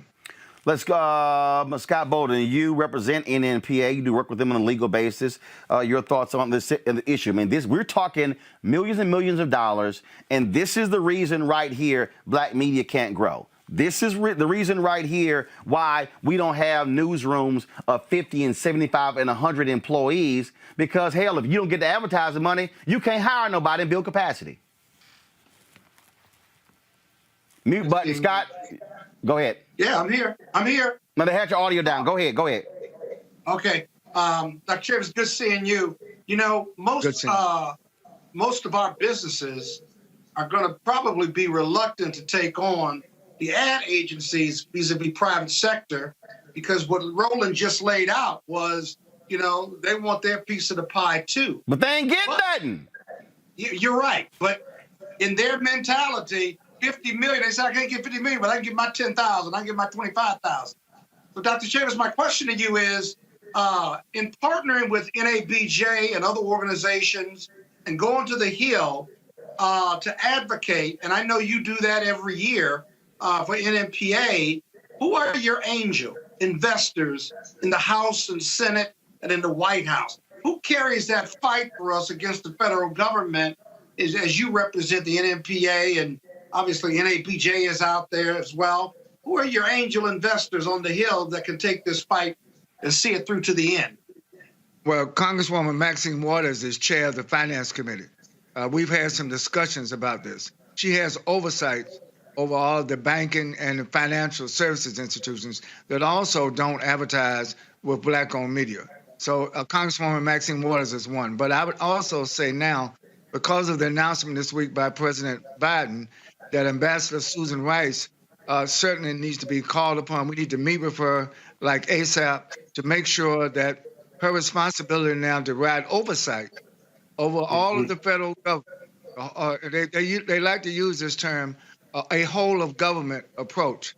Well, we need a whole of government approach from the White House to members of Congress, but also we need NNPA, NABJ, and other black-owned media organizations to press this course. Now's the time to do it.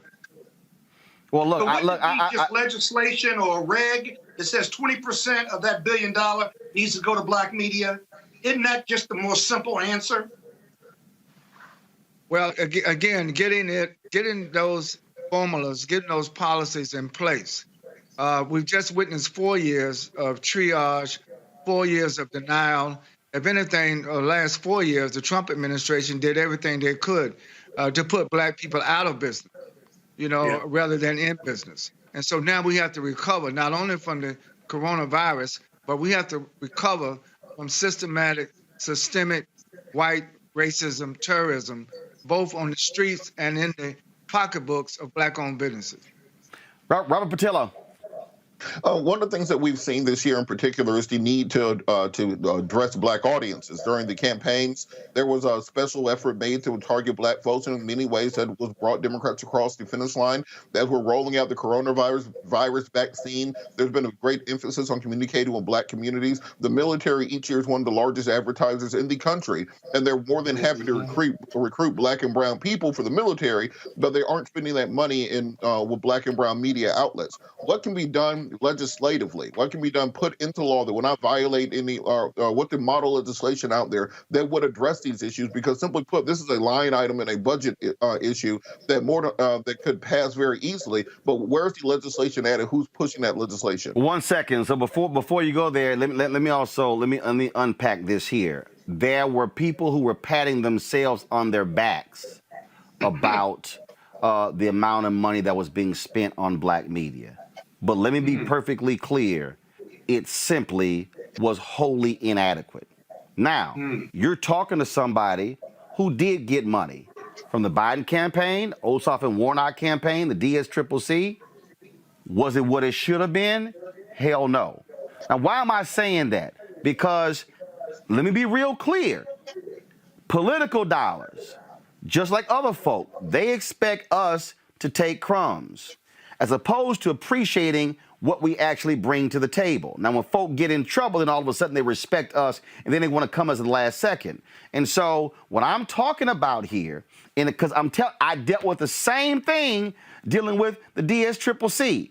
We were on a phone call with the white ad buyers, and they sitting here with what are your metrics, what are your numbers, all this sort of stuff along those lines, and they were not treating us being like a media company. They were treating us like a specialty, like you a celebrity. I'm like, no.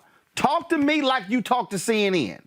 Talk to me like you talk to Fox News and all the Atlanta radio stations and TV stations who got paid. And so it's all of that. See, Ben, if we put the federal government on notice, private industry will be on notice. Political parties will be on notice. That's why it's important to get them to act right, because the argument we can make is that's tax dollars y'all are screwing us out of. Absolutely. Everybody knows the power of the black vote. Biden would not be president. Kamala Harris would not be vice president. The brothers and the election that took place in Georgia would not have happened without the black vote.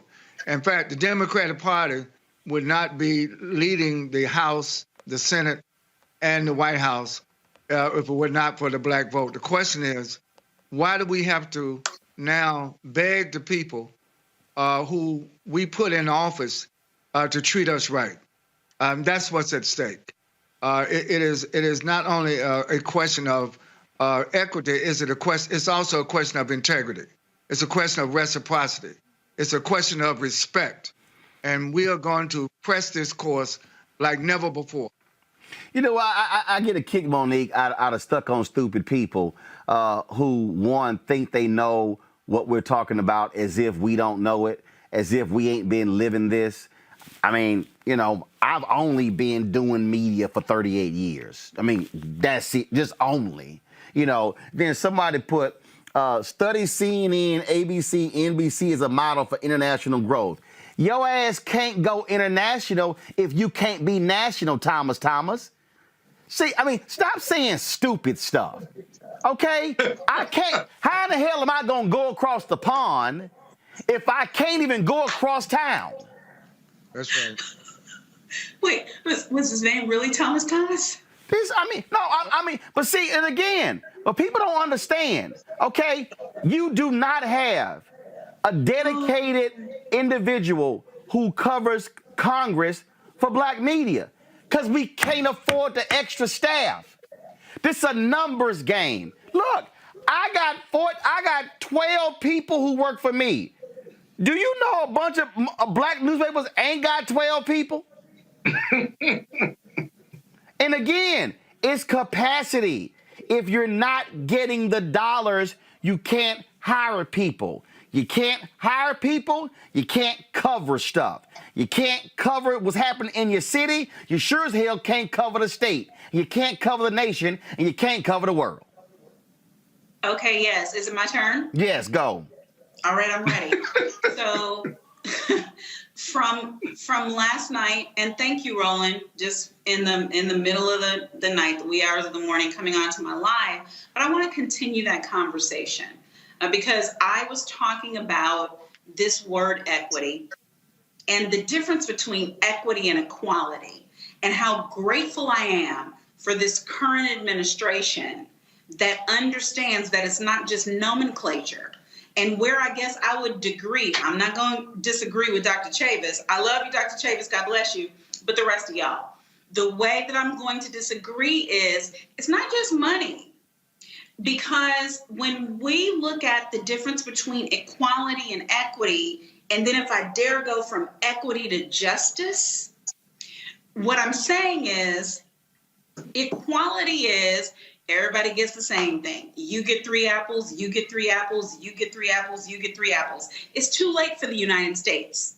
with that, because we have slavery in the vestiges of it. We have discrimination in the vestiges of it. We have Jim Crow in the vestiges of it. We have redlining in the vestiges of it. We have inadequate school systems in the vestiges of it. So we're living in what could have been equal 3 centuries ago, but no. All right. And so we got to get to equity. And that's where President Biden and Vice President Harris, thank you, Black woman winning, and the administration, they're saying, but it's equity, because equal doesn't matter if one person only has one arm and the other person has 2. So what we got to do now is we got to give ladders. We got to give extra funds. We have to give incentives. We have to make ways so that the result, the outcome is equal. And I'm thankful that they understand that difference. GW, George Washington University, I think it's their Milken Institute. They have a great study on this of equality versus equity. What is the difference? What does it mean? Why is it important for disenfranchised people? So I would encourage you all to go and look that up right now. I will give you the website, but Roland will get mad at me if I look at my phone. So Ben, go ahead. Look that up. But but here's the thing. They go further and they say equal is you get a ladder, you get a ladder. My tree has a lot of apples on my side. We on the same tree. Your side is barren. Equity is I've got a ladder, you've got a ladder.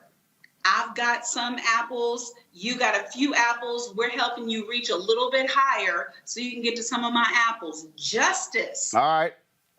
Monique, you're repeating yourself now. You get like Sky. You get like Sky. But that sounds like equitable. You get like Sky. Hold on. Ben, respond. I got it, Monique. Ben, respond. Ben, respond. I think that we should not get hung up in the semantics of the difference between equity and equality and empowerment. We need all 3. It's not semantics. And I think that we have to press the course.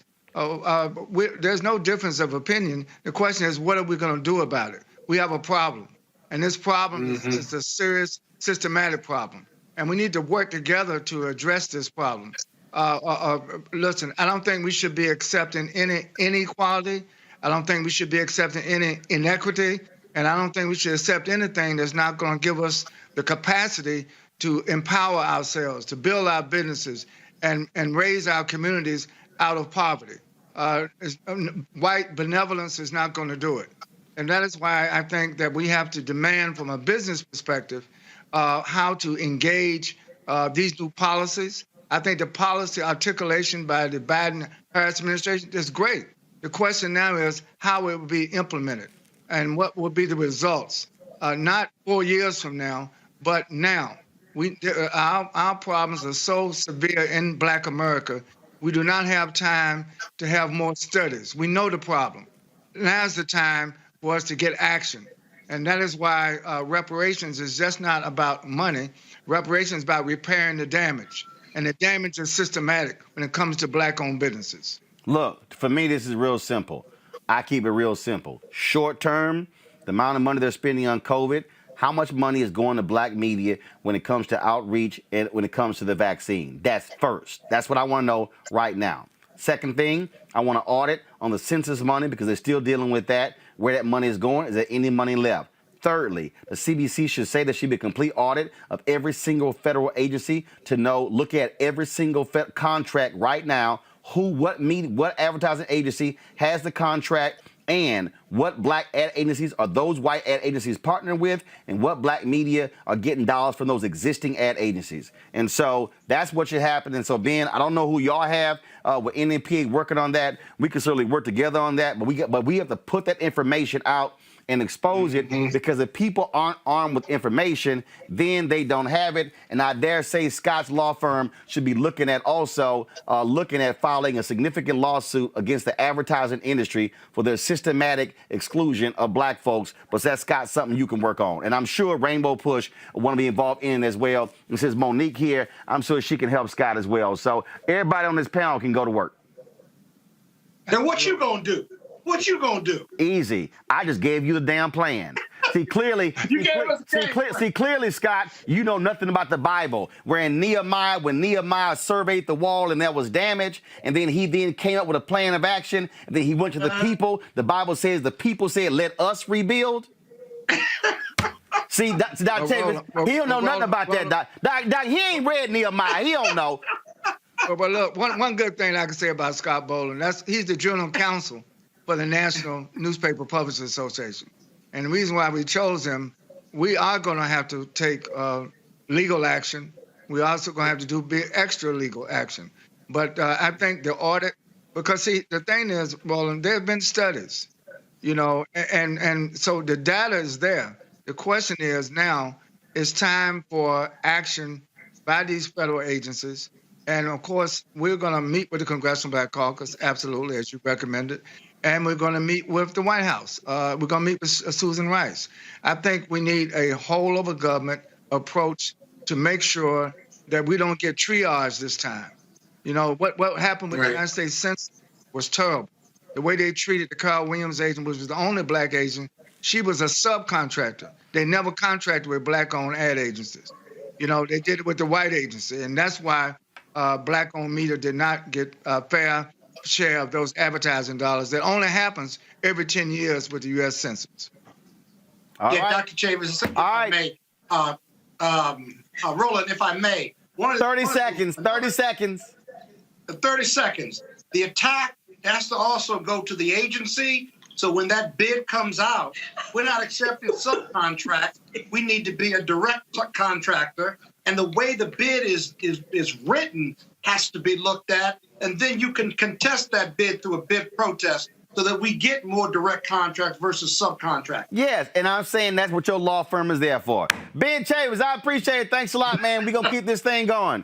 In the words of that financial wizard, Frank Lucas, the gangster, I'm going to get that money. It's right on TV, right? You just said it just like that. He said it. All right. Denzel in the movie. I'm going to get that money. Ben Chavez, I appreciate it. Thanks a lot. Like you went to Texas A&M. All right, stop talking, Scott. Thanks, Ben. I appreciate it. Show. Scott, will you be quiet? Every Wednesday, I got to do this. Robert and Monique know how to be quiet when I'm trying to end a segment. Thanks, Ben. I appreciate it. All right, y'all. All right, folks, back to our Roland Martin Unfiltered video in just one moment. It's time to be smart. When we control our institutions, we win. This is the most important news show on television of any racial background. Y'all put $2, $3, $4, $5, $10, $15, $20, $30 on this and keep this going. What you've done, Roland, since this crisis came out in full bloom. Anybody watching this, tell your friends. Go back and look at the last 2 weeks, especially of Roland Martin Unfiltered. I mean, hell, go back and look at the last 2 days. You've had sitting United States senators today, Klobuchar and Harris. Whatever you have that you can bring to Roland Martin Unfiltered to support it, please do, because this information may literally save your life. Watch Roland Martin Unfiltered daily at 6 p.m. Eastern on YouTube, Facebook, or Periscope, or go to RolandMartinUnfiltered.com. Support the Roland Martin Unfiltered Daily Digital Show by going to RolandMartinUnfiltered.com. Our goal is to get 20,000 of our fans contributing $50 each for the whole year. You can make this possible. RolandMartinUnfiltered.com. You want to support Roland Martin Unfiltered? Be sure to join our Bring the Funk fan club. Every dollar that you give to us supports our daily digital show. There's only one daily digital show out here that keeps it black and keep it real as Roland Martin Unfiltered. Support the Roland Martin Unfiltered Daily Digital Show by going to RolandMartinUnfiltered.com. You can make this possible. Right now, we want to go to Congresswoman Val Demings, who is from Florida. She joins us right now. Congresswoman, glad to always have you on the show. And so I want you to explain to folks this House Resolution 549, what it actually means, what is it intended to do, and what will be the outcome for African Americans. Well, Roland, thank you so much. We have been working on this since our time in Congress in 2017. We all know, are familiar with the Kerner report that basically said over 50 years ago now that the lack of diversity can contribute to racial tension. The lack of diversity in media, on the big screen, and radio, and ownership. Who tells the story matters. Who owns the company matters. You help to frame the story. So whether you're on the big screen, whether you're in radio, whether you're in printed media, whether you are in front of the camera or behind the camera, on the microphone or not, diverse voices are important to how our views are shaped, how our opinions are framed. And so this was a commitment, and I'm so excited about the overwhelming bipartisan support we received yesterday to say that Congress is committed to making sure that diversity is included in every realm, every aspect of the media. And so we've been working, we have a brain trust that we've been working with some of the brightest and the best in the field, bringing them to the table. We've had summits during the annual leadership conference with the CBC. We've invited some of the brightest minds to deal with this issue to help us really move this legislation forward, not just to a commitment, but to actual action in the field. And so we are excited about it. We still have a lot of work to do, but the first major hurdle is past us with the passing of this resolution. But this is what I think is, and look, I absolutely believe in black ownership. But the issue that we face is really not ownership. The issue that we face is even after we launch it, we start it, we buy it, we own it, how we're being locked out of the dollars that drive the ownership. So I'm gonna go here. 2 years ago, the NNPA worked with Congresswoman Eleanor Holmes Norton, and she asked the General Accounting Office to do an audit to ascertain how much the federal government spends on advertising each year and how much goes to black businesses. Go to my iPad, please. This is what it said. Fed ad purchases from black media only 1% of $5 billion. And so in a 5-year period, I'm gonna show you in a second, in a 5-year period, 41-page report, federal government agencies spent $5 billion in advertising. Just $327 million went to minority-owned businesses, but of the $327, $51 million only went to black-owned. I can tell you, as a black media company, this is the issue that we find with political campaigns, that we find with the DSCC, the DCCC, the DNC. We found it with the Biden campaign. We said all over. Now you talk about federal agencies. And so you can own it, but you can never have capacity and grow it to be able to be a CNN or MSNBC or Fox News because we get completely frozen out of the ad dollars. Roland, one of the major components of this commitment, this resolution, is that the strong cannot survive or should not be able to survive at the expense of the weak. And the information that you just laid out in terms of advertising dollars, that has been a top priority for us. You're absolutely correct. I certainly am a member of the Congressional Black Caucus. We talked about it then.